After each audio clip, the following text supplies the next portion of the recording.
मैं राधा रमन आपका स्वागत करती हूँ अपनी ज्ञान गंगा गागर में सागर चैनल के माध्यम से।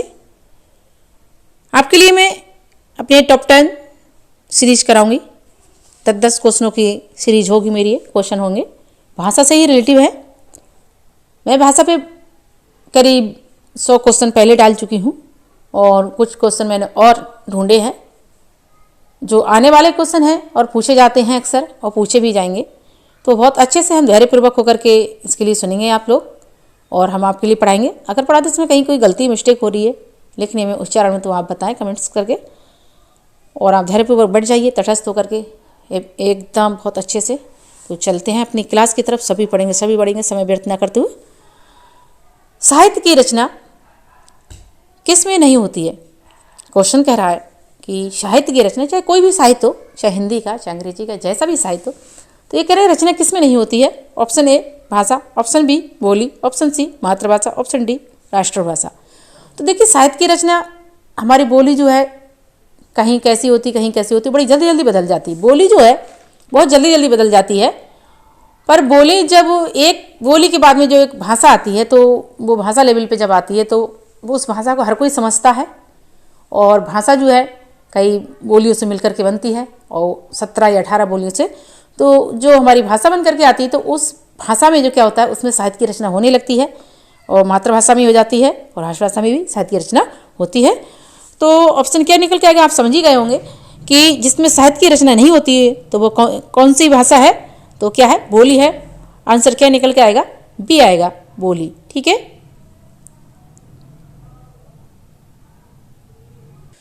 पढ़ते अपने नेक्स्ट क्वेश्चन। क्या कह रहा है? किसी बोली में साहित्य की रचना होने लगती है तो वो क्या बन जाती है? अभी हमने क्वेश्चन जो कराया था क्या था कि किसमें रचना नहीं होती है। अब ये कह रहे हैं अगर उसमें रचना होने लगती है किसी बोली में तो वो क्या कहलाती है। क्वेश्चन बिल्कुल एक दूसरे से जुड़ा हुआ है और आप समझ गए होंगे ये क्या है। इस क्वेश्चन में बिल्कुल समझ में आ गया। आप बता सकते हैं। ऑप्शन ए का बोली, ऑप्शन बी भाषा, ऑप्शन सी उपभाषा, ऑप्शन डी मातृभाषा। बिल्कुल सही जा रहे हैं। अगर साहित्य की रचना जिसमें होने लगती है तो वो क्या बन जाती है? भाषा बन जाती है। तो आंसर क्या निकल के आएगा? बी आएगा, भाषा। ठीक है। अगर वहाँ पे भाषा दिया हुआ नहीं हो तो आप उपभाषा कर सकते हैं, मातृभाषा दी हो तो मातृभाषा कर सकते हैं। मातृभाषा, उपभाषा, राष्ट्रभाषा सभी में हमारी साहित्य की रचना हो सकती है बट बोली में नहीं होती। अगर बोली में होने लगती है तो वो हमारी राजभाषा या भाषा कहलाती है। ठीक है।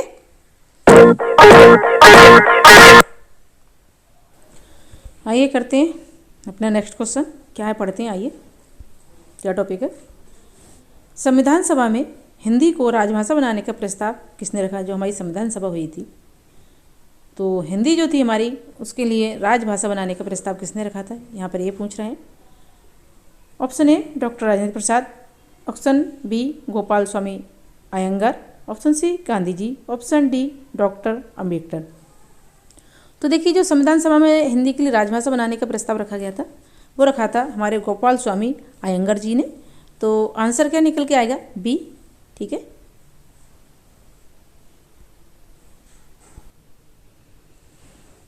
आइए अपना करते हैं नेक्स्ट क्वेश्चन। क्या है नेक्स्ट क्वेश्चन?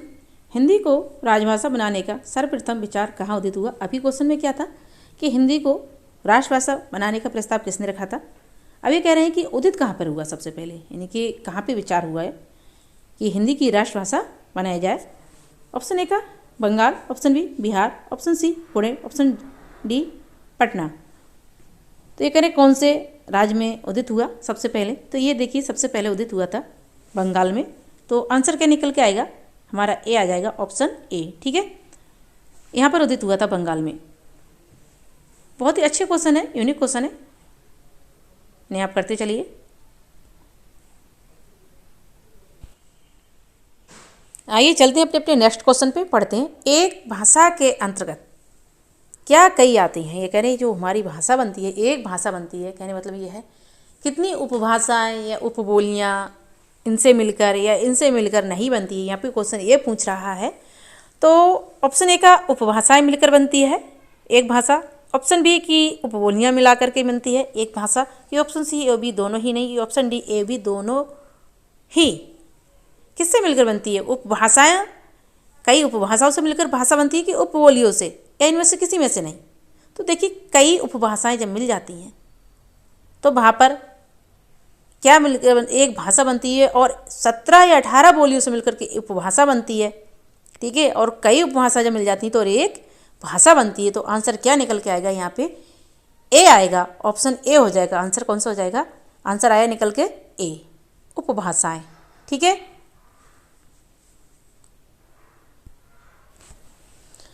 आइए बढ़ते हैं अपने नेक्स्ट क्वेश्चन। उम्मीद करती हूँ आपके लिए समझ में आ रहा होगा हम क्या समझाना चाह रहे हैं, और आप भी समझ रहे होंगे। अगर नहीं समझ आ रहा है तो आप मेरे कमेंट्स बॉक्स में जरूर बताएं, कमेंट्स करके।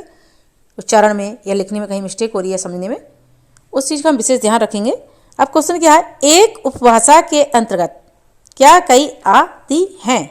अभी क्वेश्चन क्या था कि एक भाषा के अंतर्गत क्या कई आती हैं, कि क्या भाषाएं मिलकर के एक भाषा बनती है या बोलियां मिलकर के बनती है। अब ये कह रहे हैं कि एक उपभाषा जब बनती है तो बोलियों से बनती है कि ये भाषाओं से। क्वेश्चन ये है, इस तरह से पूछा जा रहा है, या इनसे नहीं। तो ऑप्शन यहाँ पे कितने हमारे 4 दिए हुए हैं। चारों ऑप्शन में से आप बताइए, बिल्कुल समझ में आ गया, आपने निकाल लिया होगा, क्योंकि अभी मैंने समझाया था भाषा के विषय में। और भाषा किससे बनती है? उपभाषा से। और उपभाषा फिर किससे बनेगी? बिल्कुल सही, हाँ बिल्कुल सही, बोलियों से बनेगी। कई बोलियों से मिलकर के एक उपभाषा बनती है और कई भाषाओं से मिलकर के एक भाषा बनती है, ठीक है। तो आंसर निकल के आएगा बी आएगा। कई बोलियों से मिलकर के एक उपभाषा बनती है और कई उपभाषाओं से मिलकर के एक भाषा बनती है। बिल्कुल करेक्ट, समझ में आ गया होगा आपके क्वेश्चन एकदम अच्छे से।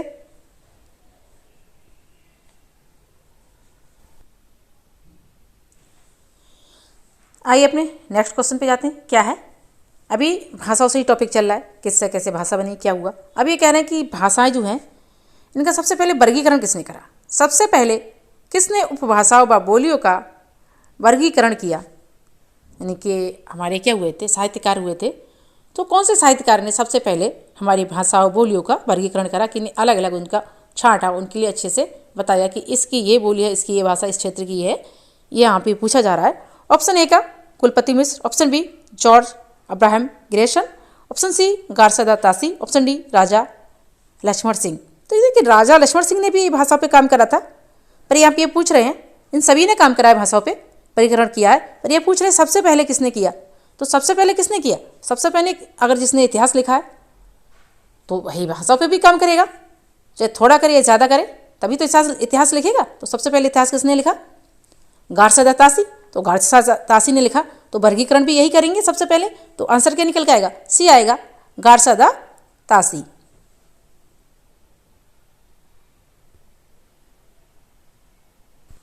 आइए चलते अपने नेक्स्ट क्वेश्चन पे। क्या है, पढ़ते हैं इसे। संघ की राजभाषा कौन सी होगी? ये कह रहे हैं संघ की, जो हमारे संघ की राजभाषा होगी वो कौन सी होगी? हिंदी होगी या देवनागरी, या ऑप्शन सी ए और बी दोनों ही, या ऑप्शन डी ए और बी दोनों ही नहीं। तो संघ की राजभाषा क्या होगी? बिल्कुल सही बात है, देवनागरी क्या है? ये तो लिपि हो गई, पर ये भाषा पूछ रहे। और हिंदी क्या है? एक भाषा है। तो आंसर बिल्कुल सही आएगा निकल के, ऑप्शन ए हो जाएगा, हिंदी होगी संघ की राजभाषा, ठीक है। उम्मीद करती हूँ आपके लिए समझ में आ रहा होगा बहुत अच्छे से। अगर नहीं आ रहा है तो आप मुझे बताएं कमेंट बॉक्स में, और आप मेरे चैनल को सब्सक्राइब कर लें, शेयर करें, मेरी वीडियो को लाइक करें।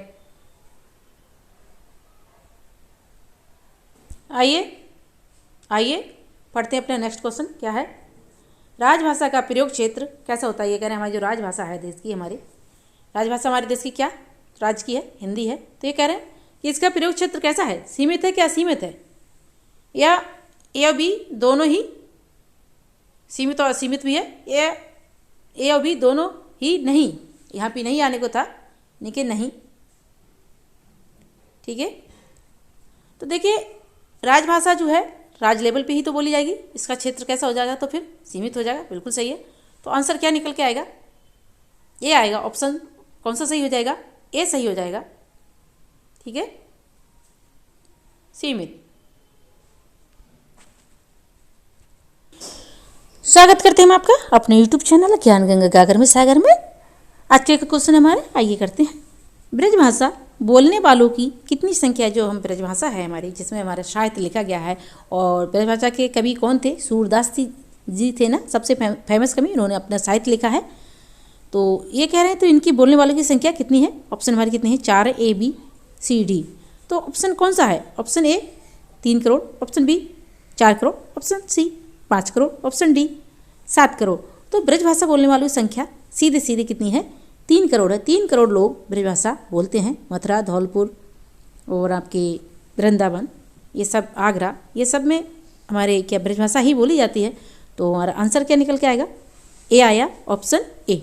ठीक है, इसी के साथ हम अपनी इस वीडियो के लास्ट क्वेश्चन को समाप्त करते हैं। अगर आपके लिए मेरा व्याख्यान अच्छा लगता है या मेरी वीडियो क्लासेस अच्छी लगती हैं तो आप मेरे चैनल को सब्सक्राइब करें, मेरी वीडियो को लाइक करें, शेयर करें।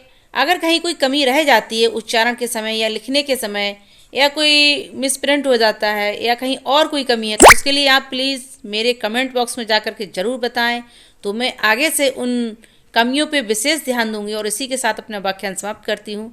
धन्यवाद। निकलना